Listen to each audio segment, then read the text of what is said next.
Alright, already the second cut. Because my iPad decided to do the glitch. And I don't know if it's the iPad's fault or it's the YouTube app's fault. Maybe it's a little bit of both. Like, it's downloading on it, and then it just, after using, I only use this iPad for uploading to YouTube, and recording videos, uploading said videos to YouTube, and the Kindle. That's pretty much it. Maybe sometimes I use the Safari because my phone is. I think it was a couple times a long time ago where my phone wasn't. It was acting up, like it was acting like the Wi-Fi. It wasn't connected to the Wi-Fi, even though it was. So it said it was connected to Wi-Fi, but it was being super slow. So I go to the laptop or the iPad and look up that same thing on there, and it'd just be instant, like how it should be. So basically, just those top three: recording videos, uploading said videos to YouTube, and then the Kindle. And still, we run into storage space issues. And yeah, I know I'm always like borderline. I always have like right now I have 118. Before I started this video, I had 118. Of course, the YouTube glitch. So the YouTube glitch, because again, I'm getting a little far ahead of myself, so I should mention what the YouTube glitch is. But the YouTube glitch is where it says this has, and actually it's what at the last time, this has 13 gigabytes of storage. And it's like, there's no way it has that much storage. So you delete it, and then it's like, oh no, it's more like 500 megabytes. It's like, okay, that makes a lot more sense. It's a weird glitch. I don't know why it happens, but I'm always kind of glad when I check it. When I check my iPad storage, I'm like, okay, what's going on here? Because I delete everything I don't need, and so I always know I have enough to record at least 2 videos at a time. What's going on here? And I'm so delighted to find out that it's just YouTube being annoying and having way too much storage. I delete it, and then I can record videos again and re-download YouTube. Weird glitch, I know, but it takes like maybe 5 minutes out of my day, or 5 more minutes out of my day to do that. I do hit it though when I don't know what is going to happen, and it gets deleted because I never think to check before I record. Never think I have to, because usually the YouTube glitch happens, I would say, every 3 months or so, and even then it's an average. So there's my excuse. This time, I honestly want to say it was the quickest it's ever been, and even then, I want to say it was 2 months. It was like, I feel like it was just yesterday they had this happen to me, same exact thing. But yeah, kind of annoying because I was getting pretty far ahead of myself. Not too far. It wasn't like I was almost done, and it said nope, out of storage. But without further ado, let's get on with it. And you will hear that fucking door opening and closing like that about 500 times. The only excuse I'll give is if people are coming home. But it was my first recording, and it was like 2 times in a row. It's that door opening and closing, and for whatever reason, my door does a ding ding ding ding whenever that happens. So that's always fun. And no, it's not because I have the door open ajar a little bit. I have it closed completely. It's a weird thing that happens. I know it's the way the door is. It's not like because the door is almost because the door is broken or it's off its hinges. The hinges are loose. It has nothing to do with it. It's just the way the door is. It should. I wish it would be nice if it went out the other way, went out that way, like outside, not inside, because I think that would solve everything. Anyways, we're talking about comics. It should be talking about comics. We're talking about doors. All right, let's get on with it. First up is the Backups by Alex de Campi. Now, I'm always going to mention this when I talk about Alex de Campi's comics. To be fair, there are more people, there are more culprits than her. I believe Gail Simone may be a culprit and a culprit, but I know for a fact Alex de Campi, Ramon Villalobos, and there's a third one I can't remember, Heather Antos, are the 3 main reasons why Ed Piskor killed himself. And that is not an exaggeration or anything like that. That's legitimately what happened. They bullied him because of a huge misunderstanding. They canceled him online completely, and they were just absolutely ruthless, and he ended up taking his own life. Now, I am a separating the art from the artist kind of person. I can read something from any author and know their background, but still read their work. Now, Alex de Campi, there's only like 2 more books this year that I need from her that haven't come out yet, and both are anthologies too. They both have a different author credited too, so it's not just her writing that book, it's someone else also. But after that, I will not be buying anything from her ever again. I will consult the library. The library doesn't have it, too fucking bad. I'm not going to be reading it. No skin off my dick, honestly. Yes, this one's called The Backups. I just want to check I just want to check it out. Because again, separating the art from the artist. I think your boy Zach said it best when he said, basically, this is what I've always said too, so I'm going to say it in my own words, and how he said exactly. But I've always said something along the lines of, I am not going to go through every single book in my collection, every single book I'm about to read, and look up the author, the artist, the letterer, the editor, and go on their Twitter. That's a pain in the ass. That completely ruins the whole reason why we read, not the whole reason why we read, but like it kind of ruins the whole experience. There we go. That's what I'm looking for. That completely ruins the experience of reading in the first place. Like, it's terrible that these people, these authors, like Alex de Campi, are still allowed to work these days, but someone like Brian Wood, that I don't think did anything too terrible, is basically blacklisted. You know, that does kind of put a damper on things, but you know, it's kind of how, much like life, it's not fair. And you kind of have to unfortunately deal with it, because you can't do anything about it. Although you could, you know, I would not mind never having an Alex de Campi if it meant that we still had Episcore. Not mind it one bit. Or Heather Antos, or Ramon Villalobos. The latter two, which I don't think they've written anything, like in general. I know Heather Antos has written a couple of things, but Ramon Villalobos, I never even know I never even knew who he was until the whole Alex de Campi thing. Like, I never knew who this guy was. Alex de Campi thing comes out, and then that's the only thing I know him from. And then he has a Twitter. Anyways, moving on. Next up, we have Greg Rucka's Whiteout. I had meant to compendium. I meant to read this a long time ago, but I wanted everything by Greg Rucka before I even thought about reading this. So now I finally got everything I need by Greg Rucka from Image Comics. I now have this. Now that's a nice little segue into what this pile is all about. So this pile, each and every book, unless there's a co-author, and I will mention there's a co-author, but I don't think that's happened. I don't think it happened this time. But anyways, there is, and there isn't. But with every author in this pile of books I'll be showing off, I have their work from Image Comics. And I like doing that. So I'll get like something from, like, I have everything that Greg Rucka has done from Image Comics. So to celebrate, I will check out to see what the library has for Greg Rucka comics. And then I will then check out something like Whiteout to celebrate.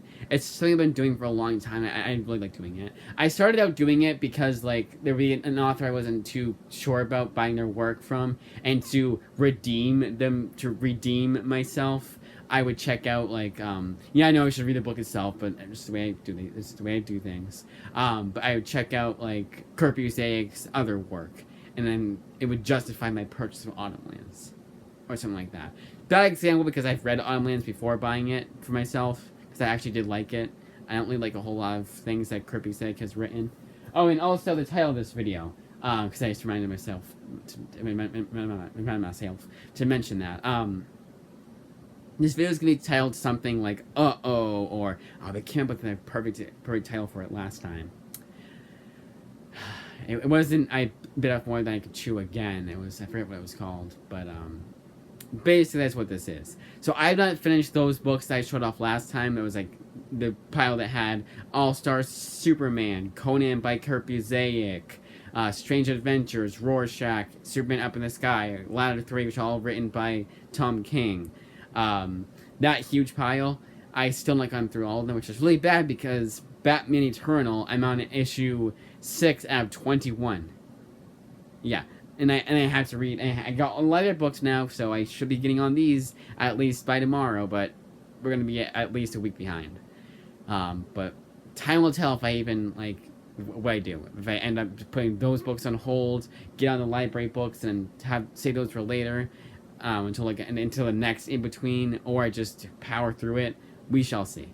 I should give myself a deadline now. I should say something like next Friday. If I don't have everything finished, I'll put it aside. Get on the library books. My plan, actually, I did come up with a plan this afternoon. I was thinking about it, kind of brainstorming it. I'll probably there's a lot of books here anyways. I did check out more than I usually check out, for comics. So what I'll do is I'll put the ones I know I can't, the ones that I can finish quicker than others, I'll put to the side, read those along with the last pile of books, and then, I don't know, something like that. I'm confusing you guys, let's move on.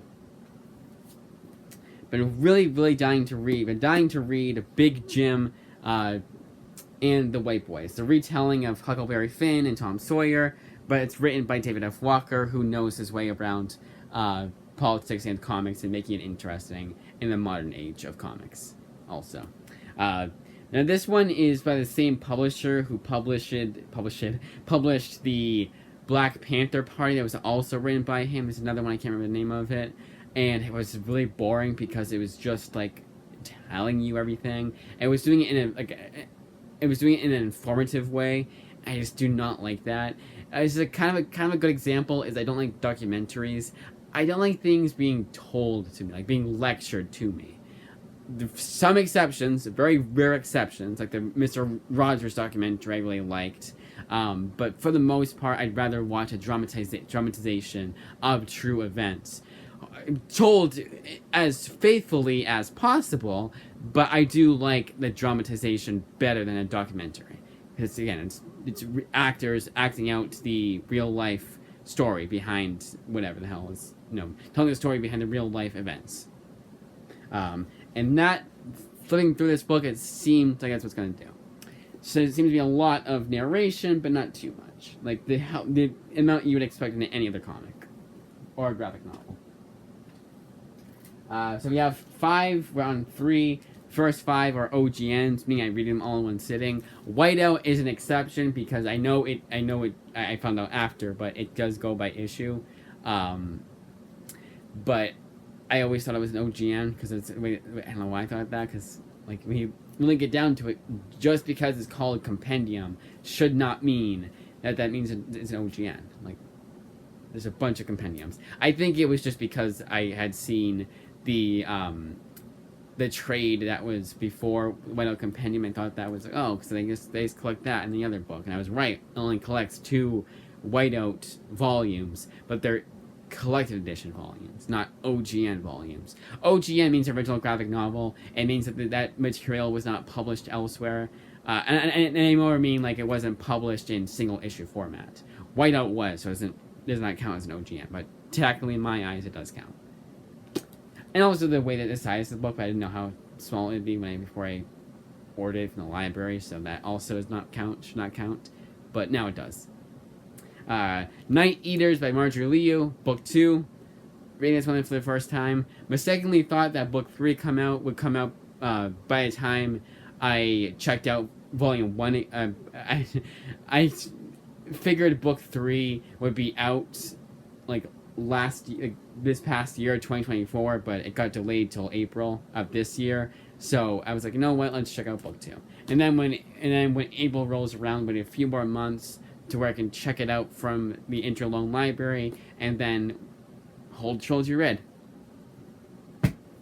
Wouldn't it be nice if I read it if either I wait a long time for Monstrous to finally conclude, so when it concludes, I read those back to back. I can read all of Monstrous from book 1, and then all of Night Eaters from book 1, and maybe I even finish them both at the same time, so you get a back-to-back review, or in the same review you get Night Eaters and Monstrous.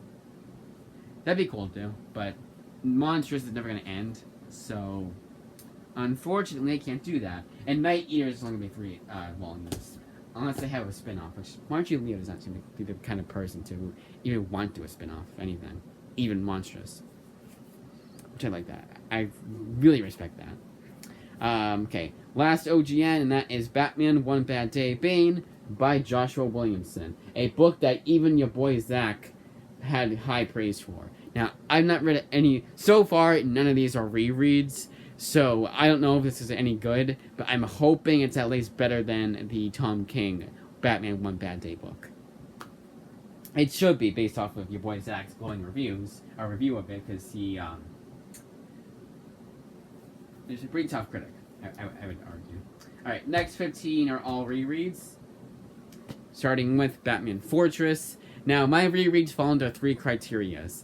This is I liked it so much that I'll check it out again every 6 months, on average. The reason why I say every 6 months on average is because 6 months is as how long it takes on average for me to completely forget about not completely, but for me to forget about the events of a comic or movie or whatever. So I reread to refresh my memory. I would say 3 months honestly, but 6 months, like, it does depend on the book. A good example for why I say 3 months and not, I say 6 months and not 3 months. I'll say it again so you guys don't confuse. I keep saying the wrong word. The reason for why I say it's every 6 months I do rereads and not every 3 months is because of a certain series called Preacher. This is my favorite comic book of all time. So you know what the criteria is. But I would say every 6 months, not just because there's 6 thick trades of this, 60 plus issues total, but because of the fact that it's pretty, like, I've read it so many times that it's like pretty much cemented into my memory for 6 months, and I'll forget a little bit here and there. I haven't forgotten anything too major, because again I keep it to every 6 months. But I would say if I gave it a year or two, I would forget a lot of the events of Preacher. That's the way my brain works. But I don't even say that. I almost won't even say that, because again, it's been cemented into my memory, most of the events that take place in Preacher. So much so that I can tell you probably a significant amount of shit that happens in each of these volumes. Issues, not as much. Volumes, yes. Like, I can't tell you what happens in issue 57 of Preacher. I mean, it's concluding, so some conclusions obviously will happen, but in general, I cannot tell you that. I'm not that good. But yeah, every 6 months, I say on average, because of Preacher. So yeah, the 3 criteria is reread every 6 months, reread to redeem, and then reread to refresh. But the library didn't, let's say there's a 6-volume series, and the library only had volumes 1 through 4, and then give it like a year. Now they have volumes 5 and 6. I'll reread volumes 1 through 4, so I can refresh my memory to know what goes on in volumes 5 and 6. These Savage Shores is a good example of a reread to redeem. This is written by Ram V. I didn't really like it the first time I read it. I think I've only read it once, but I want to say it was twice. So I did mess up.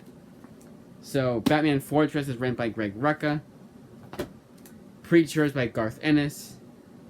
And These Savage Shores is written by Ram V. Already messing up, but hey, this is the magic of me. Not the magic of me not editing, but this is like the magic of having an unscripted video. You have your upsides, like I can say whatever I want, and everything seems genuine. Nothing ever seems scripted. But also, we sacrifice me not remembering to tell you guys who the author is for each book.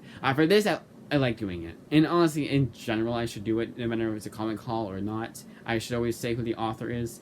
Artist, I should say too, but we'll be here all day if I go, because it's sometimes the artist and colors and the backup artist, so we'd be here all day.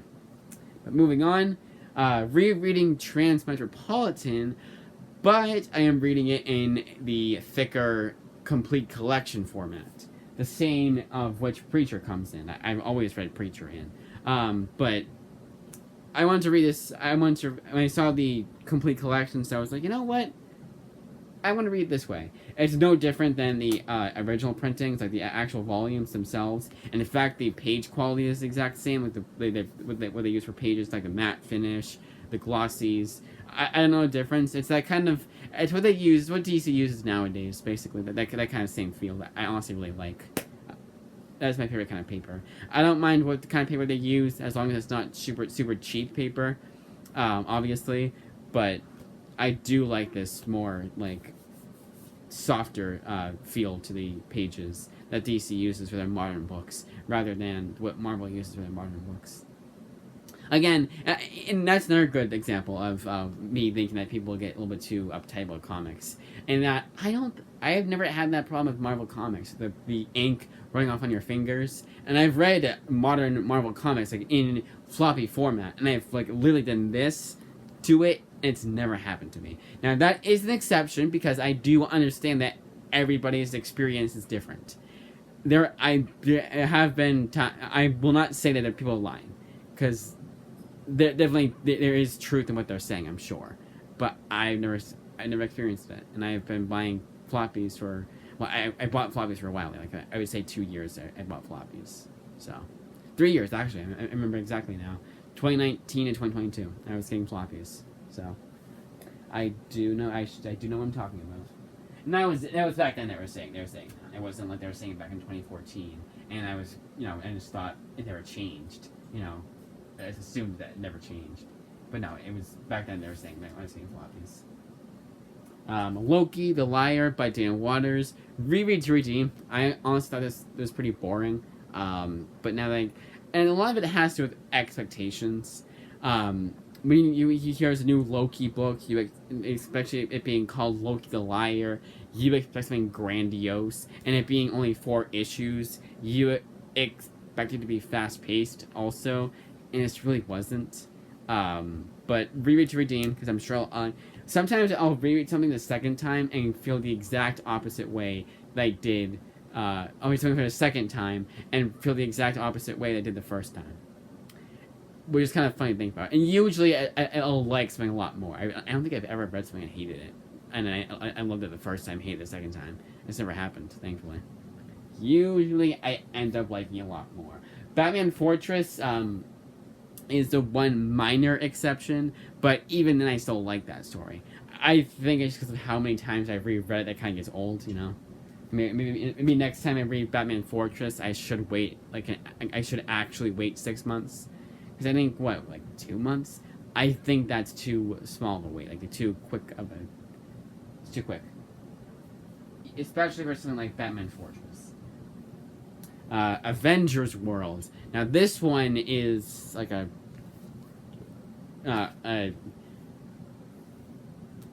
win-win. Because you have Nick Spencer, Jonathan Hickman teams up with him for the first 5 issues. I say it like that because I don't have everything. I don't have anything by Jonathan Hickman. I've been trying to, but I keep having to put it off because I find other books to get instead, and I want those more. And it's like, yeah. But definitely for my birthday, definitely this year, I will be getting everything by Jonathan Hickman. Oh yeah, Nick Spencer, Jonathan Hickman, Al Ewing. That should not count. That's fine. I can only do 1 issue. Sam Humphries, and then Frank Barbier with Nick Spencer for the 15 and 16, but 17 to 24, right? Or 21? No, 17 to 21 is just Frank all by himself. But yeah, powerhouse, an absolute, not powerhouse, I'll say powerhouse, an absolute powerhouse of a team coming on to write adventure stories. And for the most part, you can just read this as your Avengers, as your introduction into Avengers. That era of Avengers, the Marvel Now .1 era of Avengers. There's a couple things, there's a good amount of things that you will be confused about, but if you're like me, you kind of don't care. You're like, okay, that happened in our book. And for the most part, they'll say this huge event took place in this comic, or read that comic. And I never really cared. Like, as long as you say that's why this character's here now, I won't ask many questions outside of that. If I'm confusing you guys, unfortunately I can't really explain what I'm talking about because that's the way comics are. But basically, a good example is they'll have Shang-Chi. They'll say, "Oh, Shang-Chi died. Oh, that happened in Marvelous Infinity 2, like the Roman numeral 2, Infinity Crusade 2. It didn't actually happen. I'm giving you guys a fake example. But they'll say something like that, and they'll say that happened in Infinity Crusade 2. And actually, like explaining it, I thought I'd have to.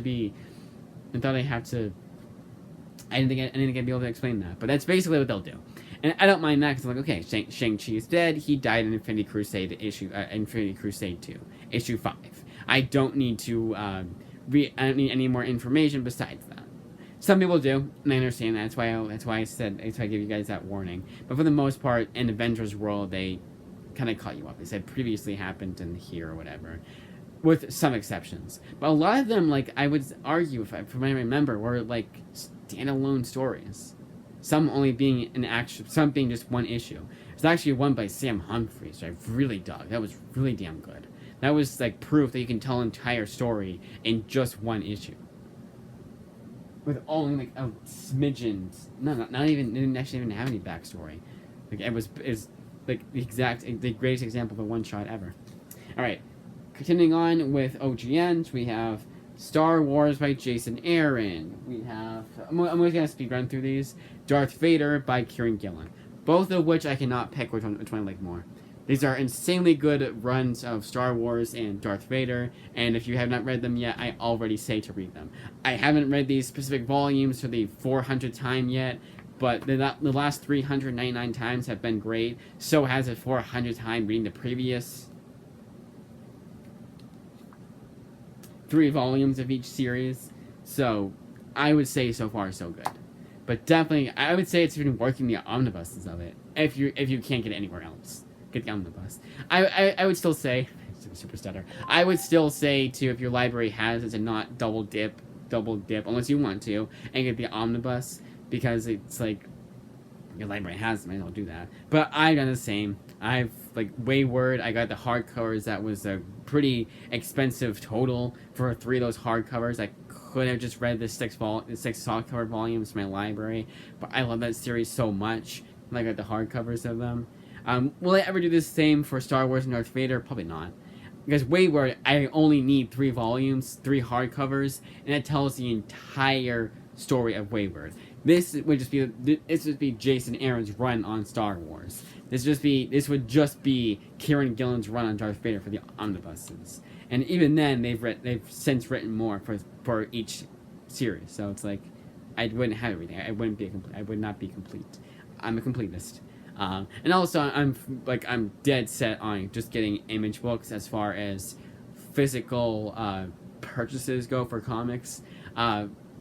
On the Kindle, I'll do any publisher, and of course, any publisher for library books. So that's where I catch up, is to those 2 avenues. I just got an email. I just want to see what it was. Usually, it's something. Yeah, nothing. Just check it. Okay, nothing. Just get off of it. Are we already? Is it already 5:30? Yeah, it's already 5:30. Okay, gotta hurry up. Alright. Star Wars by Greg Rucka, Shattered Empire. Read this one a long time ago. Now, will I be... So this one is a... it takes place... Wait, it's actually... No. This is Journey to Star Wars The Force Awakens. I think it takes place like a lot of years... A good significant amount of years after. Yeah, it says... Spinning out of Return of the Jedi. So I always knew that I need to technically watch Return of the Jedi before I got into this one. I didn't the first time I read this. I still have not read. I've still not watched Return of the Jedi because of the reputation it has as not being the best sequel. But I need to watch it regardless.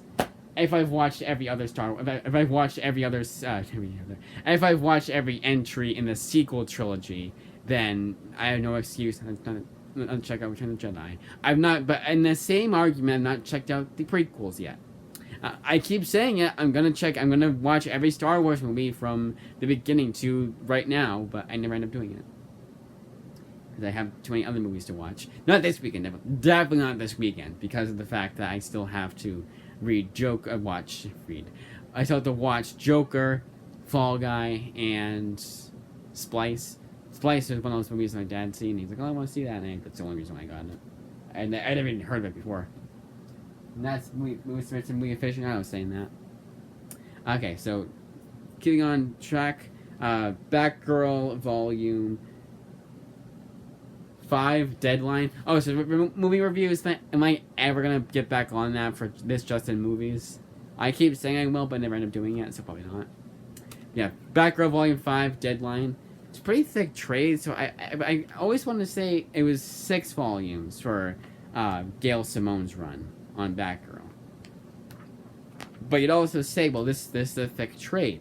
So it is like give you every last issue in her run all in one pretty thick trade, rather than doing 2 more trades. It's 10 issues total are collected in here. So instead of doing 5 for volume 5 and then the last 5 for volume 6, they just went all in and just did all 10 in one trade. So I want to say that they did that because this is the final 10 issues of Gail Simone's Batgirl run. But also I want to say no, it was 6 volumes, right? I don't know. We'll look it up in a second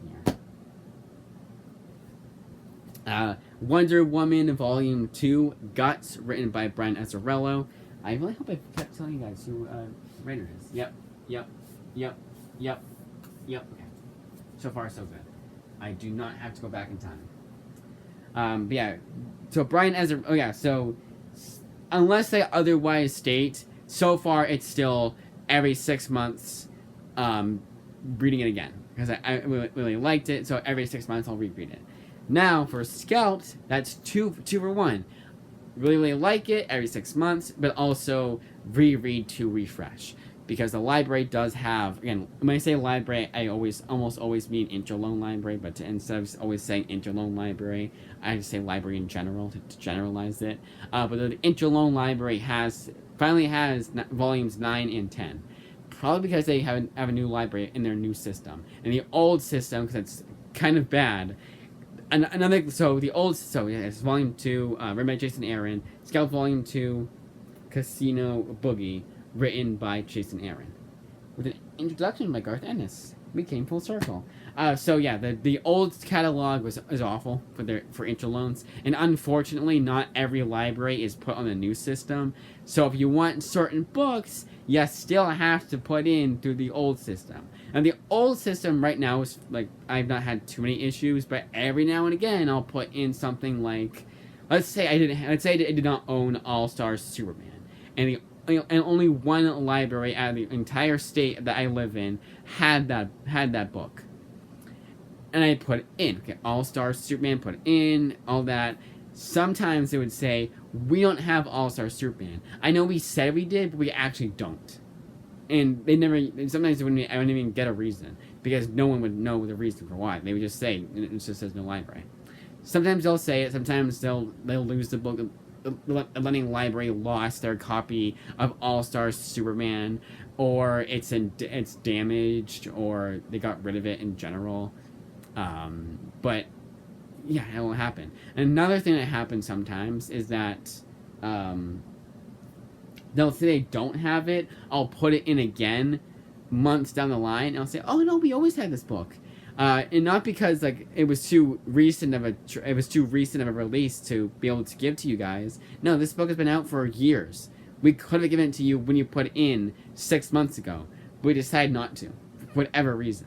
And we decided to tell the librarian that does all that work for you, and incredible work, by the way. I do not fault the librarian for this. Anyone, it's a system I blame. The system is to blame for this, not any sole person. The system.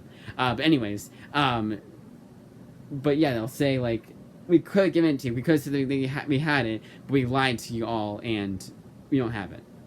We do have it now, and there you go.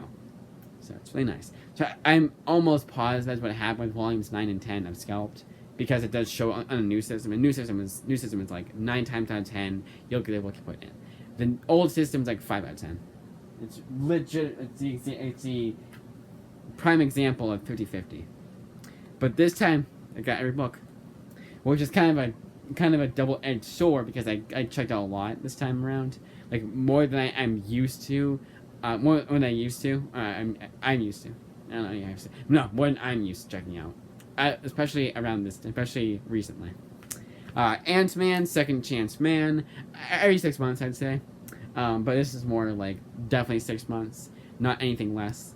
But it's written by Nick Spencer, and this one is a great example of me getting confused, because I thought that Everybody Loves Team-Ups was the first volume in Nick Spencer's run. And even then I was like, am I sure? I should double check. But I thought I was right, but I wasn't. And by the time I got Everybody Loves Team-Ups, Ant-Man Volume 1, I realized, no, this is a true Volume 1 of Nick Spencer's run.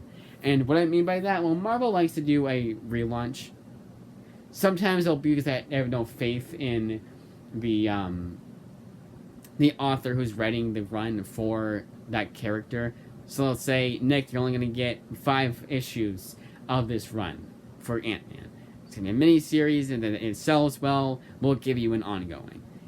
That will happen sometimes. But usually, it's just Marvel being really scummy, being like, we want more money. So we're going to relaunch the series as a new #1, get scalpers, and get speculators in, get that market in here into the comic shop, and at least we'll have good sales for one issue of Ant-Man or Captain Marvel. Captain Marvel is their the best example of them doing a relaunch. Because sometimes it's just that this series wasn't selling well. I actually think that happens every time. The series isn't selling well, and then they have to do a relaunch to get sales back up. And sometimes it's just them being them. The one time I will say it is appropriate is in between runs. Like, in between Nick Spencer's run and Zeb Wells' run, it made sense to go back to issue 1. That was a great thing for them. That was a great example. It's a new creative team, new number 1. I'm fine with that. But when you have sometimes having the same exact creative team, artist, a writer, artist, letterer, going down to editor, is the same exact thing as before. Like, even intern, actually I said intern, not editor. Even intern, assistant intern to the intern, will be the same exact thing as it was when it was the number 1 beforehand, but they'll still do a relaunch, same exact creative team, and it just confuses everybody. Because you can't say, like, Shang-Chi is my go-to for that. They have 2 number 1s of Shang-Chi by the same exact creative team. And thankfully, I knew I was doing my homework, so I knew that was not the actual issue 1 of Shang-Chi. I should not start there, I should start here. Alright, moving on. I do like these, like, long-winded rants / tangents, but we also should we keep going, because it's still a nice pile of books to go through. So now we are through with the rereads. So Ant-Man was the last reread, and now we're on to... No, we're not. No, we're not. We have one... Oh, no.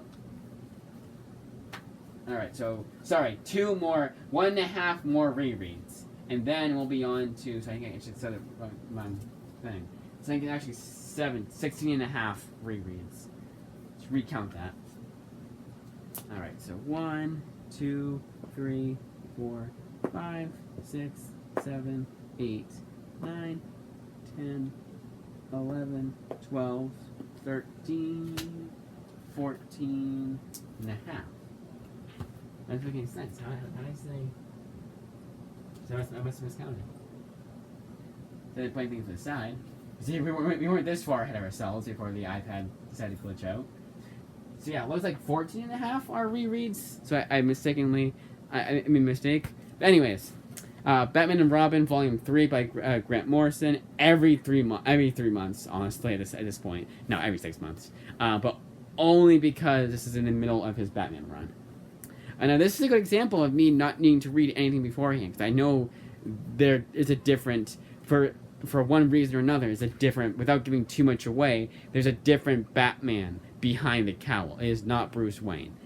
I won't say who it is or why it is, but I will say it's that. And I knew what happened. I already knew this happened in this comic run, so that's why Batman is this Batman.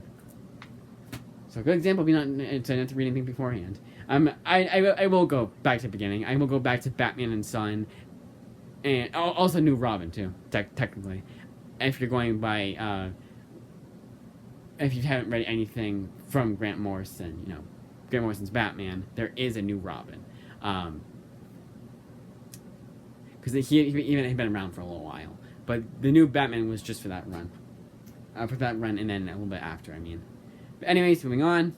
So this one is technically a reread, because I've read half or part of Black Widow, Widowmaker. Now this one I had on the Kindle for free for the longest time.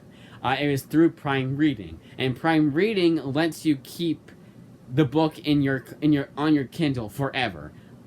However, the one exception is you can only have 10 Prime Reading books, and Kindle Unlimited too, so they're really skimping out on you, at one time. Anything exceeding that, you know, like, you've got to exchange one for this one. If you want to read All-Star Superman, you've got to trade any of the 10 you have. And Black Widow, Widowmaker, I've had on there forever. And I read partway through it, because I was going to finish it once and for all. But I saw the library had it, so now I can, with full confidence, get rid of the copy on the Kindle next time I need to replace something. I don't want to replace. I can sacrifice Black Widow, Widowmaker. Although this copy is in pretty beat up. It's pretty beat up. This is definitely acceptable condition in my eyes.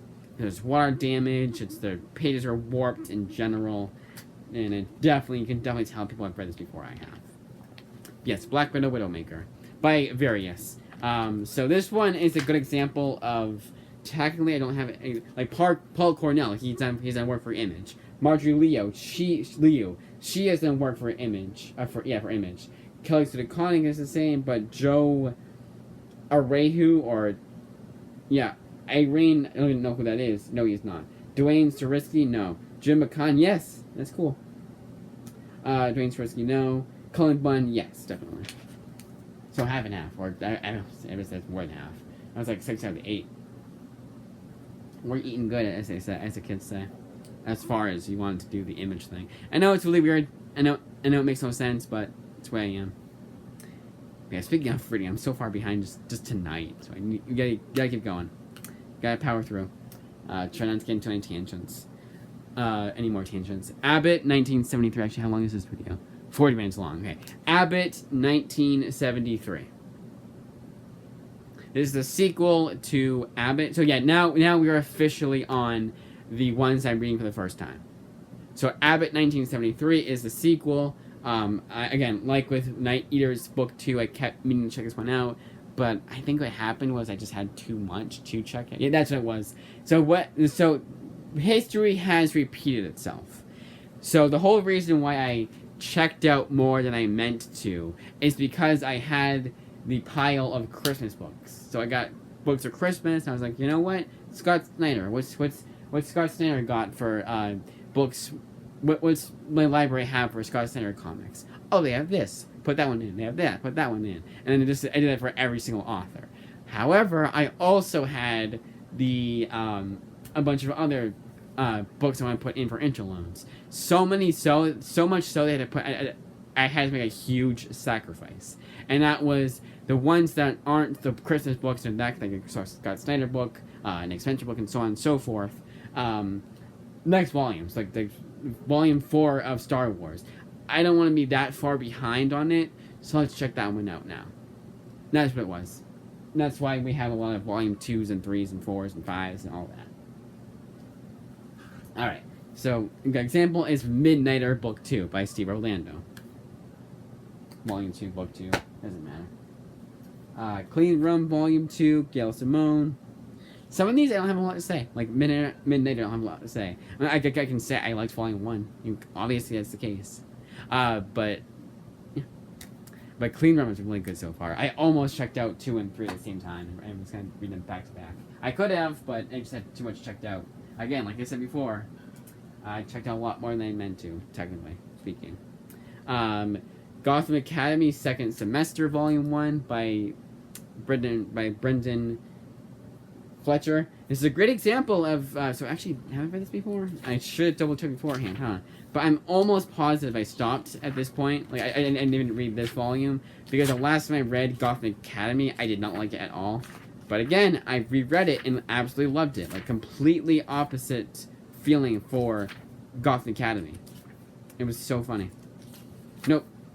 I don't see any markings, so I'm going to assume that this is the first time. Yeah, I know. If they could have had, and what's happened before is the library has had 2 copies. I know it's been a review, but it'll have my signature marking on it, which is just folding the book sideways like this. Like, for example, is my copy of Spider-Man. A good example, even better, this was my personal collection. It's this Spider-Man book. This is what I mean. That's what I do. I don't do it anymore with my books and my PC, but with library books I have to. And honestly, like, sometimes that's the least of the book's concern, and sometimes there is that marking for me. Like there was a book I had read for the first time ever, and it had that marking right before issue 2, right at issue 2. It was kind of nice. It's like, oh, I'm not the only one who does that. I mean, I had to have gotten it from somewhere, right? All right. So next one up is Dark Spaces Wildfire, written by Scott Snyder. Cannot wait to read this one. I've been dying to read that one for like ages now, and it's never thought to look it up on the library's catalog for whatever reason, interloan catalog for whatever reason. I also forgot about this series the longest time. In fact, when I was going over Scott Snyder books, it just happened. This just so happened to show up. And I was like, oh yeah, Dark Spaces Wildfire. Let's check that one out. The Penguin by Tom King, and technically also by I didn't show it here. And technically also by Chip Zdarsky, but but he just does issue 0 because issue 0 is catching you up on the events that happen right before the Penguin miniseries, maxi series actually. It's gonna be 12 issues, so pretty helpful. Pretty helpful that they do that. Suicide Squad Most Wanted. Never heard of this one. Deadshot. I'd never heard of this one beforehand. This is written by Brian Buccellato. It's one of those like random new 52. It's one of those random DC comics. This okay. Hey, here's a Deadshot miniseries for Suicide Squad. This was post. I believe this was post. I can tell this is the way they format the book. This was post new 52 pre-Rebirth, also otherwise known as Convergence. Even I forget that DC did Convergence. Sometimes, most of the time I have it as headcanon that DC, it was new 52 and then Rebirth. I can never remember they did Convergence. Making sure it was an OGN. I was almost positive it was a 6-issue miniseries, but I wanted to double check to make sure. Suicide Squad Volume 4, starting Al Scott's run on Suicide Squad.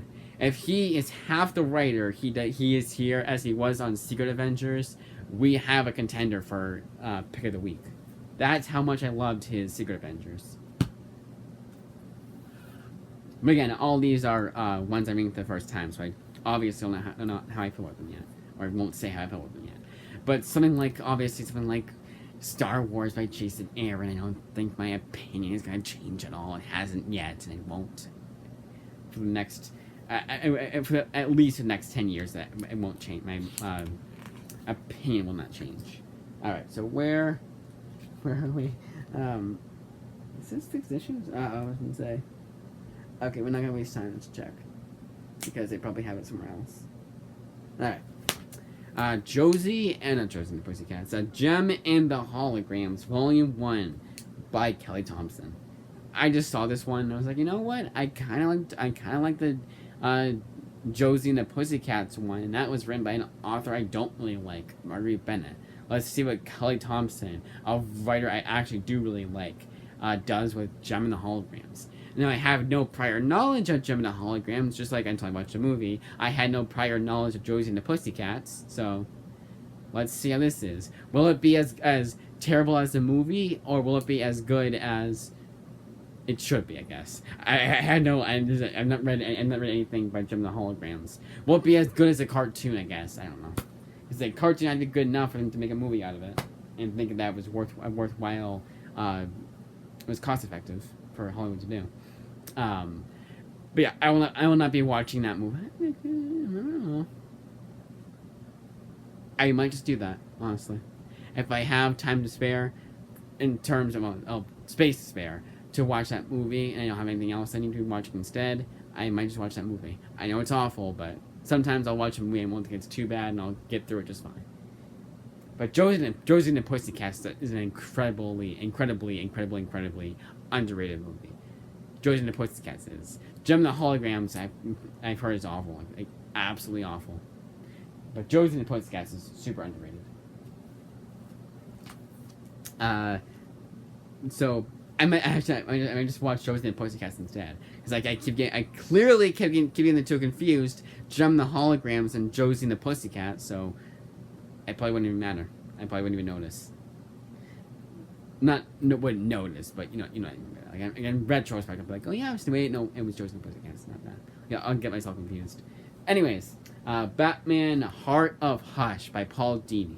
Now this one 4 issues. It feels pretty thin. I know it's also because of the paper quality they use. So this is what I was talking about by the paper quality I don't like. Very, very thin and cheap.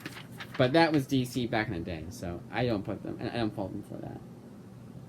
Nope, 5 parts. that may just be one of the ones that I read right off the bat.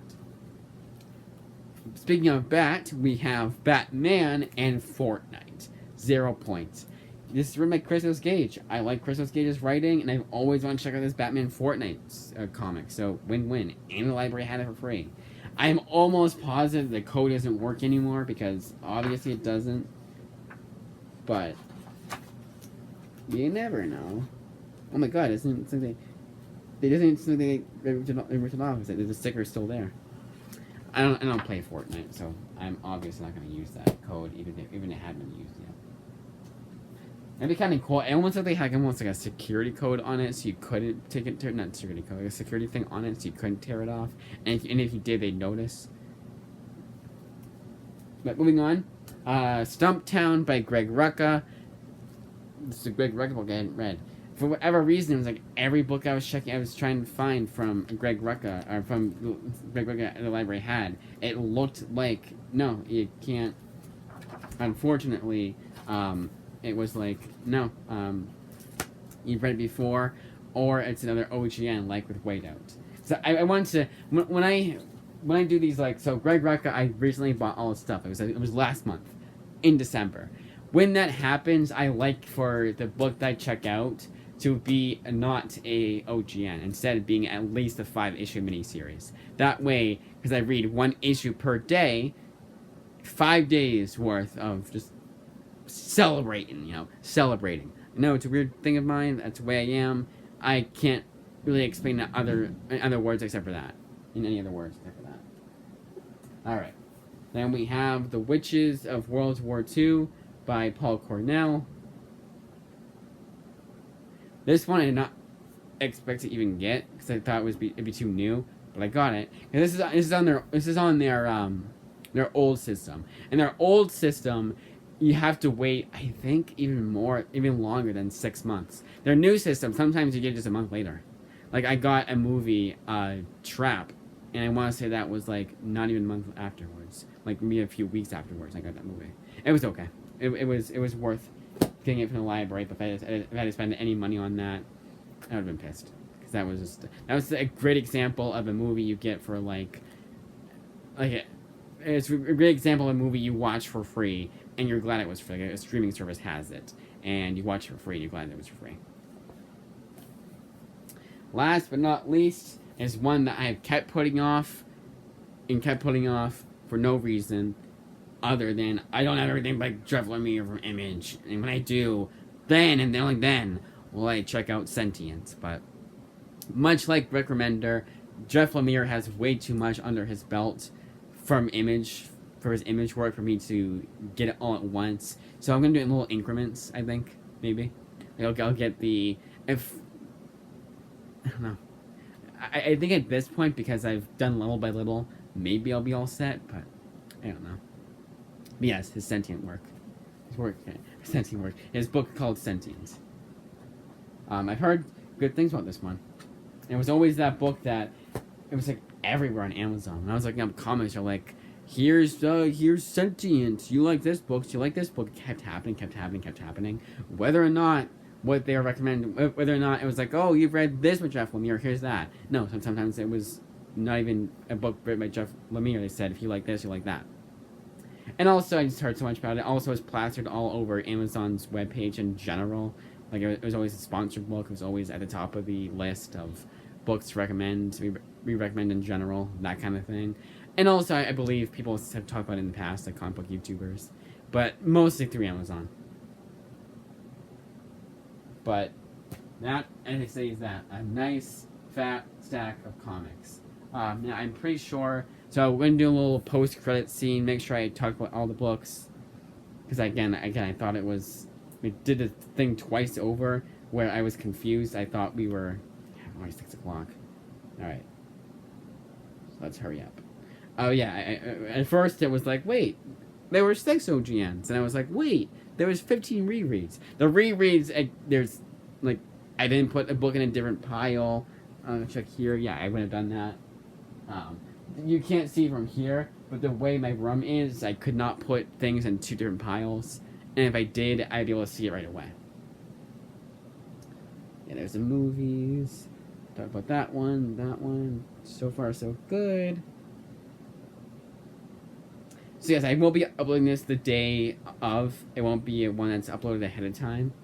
I should do this next week, but I messed up the math I messed up the release dates, and I don't have a video for today. I have one for tomorrow and Saturday, but not today. So you know what? Perfect opportunity. So yeah, hopefully the ILLs, because that's an old system. Hopefully, it's actually called Interlibrary Loan, their old system. Hopefully all of those will have playing time because you can't renew them on the schedule. You can't renew them on their new website or on their new catalog. You have to consult the librarian. Which I don't mind doing at all, but it's kind of like, damn it. So it should be, so it's 37 minus 3. So, or I guess 3 movies? Yep, okay. So let's do that again. Actually, no, I'll count the movies too. 1, 2, and the grand total is 37. 3, 4, 5, 6. Hopefully the iPhone doesn't cut off. It shouldn't. 7. Well, it's a pretty long video. 8, 9, 10, 11, 12, 13, 14, 15, 16, 17, 18, 19, 20, 21, 22, 23, 24, 25, 26, 27, 28, 29, 30, 1, 2, 3, 4. I know that's right because, ironically enough, the books that I was waiting for today, it was 3 books. So I know Thursday, I know what that looks like, so to speak. So yeah, I'll double check, make sure that I was right with the rereads. It was 14 and a half.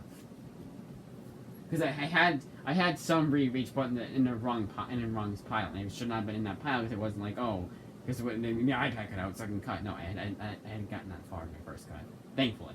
1, 2, 3, 4, 5, 6, 7, 8, 9, 10, 11, 12, 13, 14 and a half. Huh. Alright. That's it. And no, I did not just make that mistake again. And I don't know if I should make this a premiere or not. It's already an hour long. And sometimes I know, you know what, last time I did a premiere, not the last time went good, because I actually remembered to be there, but the time beforehand, I did a premiere recently, and I got a comment on it, and it's the only comment I received, so it's only guys can comment, haha, it's do it in the video itself, like, how you should be doing it, so to speak. I more mean, like, I like to see the comments, because after a while, the premiere live chat will go away. But obviously, unless I accidentally delete it or YouTube decides to be a dick and delete themselves, the comment should stay up. I like those fucking comments. I don't know what else fucking say it. You know? I like comments. I definitely favor comments over everything else, because YouTube views, I kind of care, but not really. It's more the comments. Likes, I do care. I want to get 0 likes, 50 views, and 5 comments, obviously. I like to get like 2 likes and then 50 views and then 3 comments. But other than that, I definitely do favor comments over everything else. In general, I favor comments over everything else. Because that's the best way of knowing that people have watched the video, or at least part of the video. Because again, most of my videos are pretty long, so I understand why you can't spare an hour of me prattling on and then another hour of actual content, or a half hour of actual content. So an hour and a half video. But still, it's watch part of the video and say, oh, Witches of World War II, I'll check that book out. Or Batman Fortress, I also really like that. I don't get why people hate it so much. Oh, by the way, so that it was pretty much that. I didn't like that. I did mention that. It was because Batman didn't go after the looters. He went after the bigger criminals. And I think that's what he was trying to do, but also you could tell, like, Greg Witta was trying to say something. Was it Greg Witta? Why doesn't that sound right? Gary Whitta. I hope I said that, by the way. Gary Whitta, Batman Fortress. Gary Whitta, Batman Fortress. And we might as well make this an hour-long video. and just sit here in silence. No, I will obviously just prattle on. So this video will be released today, day of. So as of this recording in this video, also tomorrow's video will be the last of the comics that I got for the month of January, and then Saturday will be the complete January 2025 haul. I think in that video I accidentally say 2024, but even then I may re-upload it. I may just delete that upload and then redo it, but I don't know. It was also, the length was pretty lengthy video. There's a couple things I was like, I don't like how I said that, but whatever. It's not a big deal. Also, it's just the length of the video is what I want it to be, so maybe I won't do that. Alright, we're definitely an hour now. We are. Perfect. Alright, in here.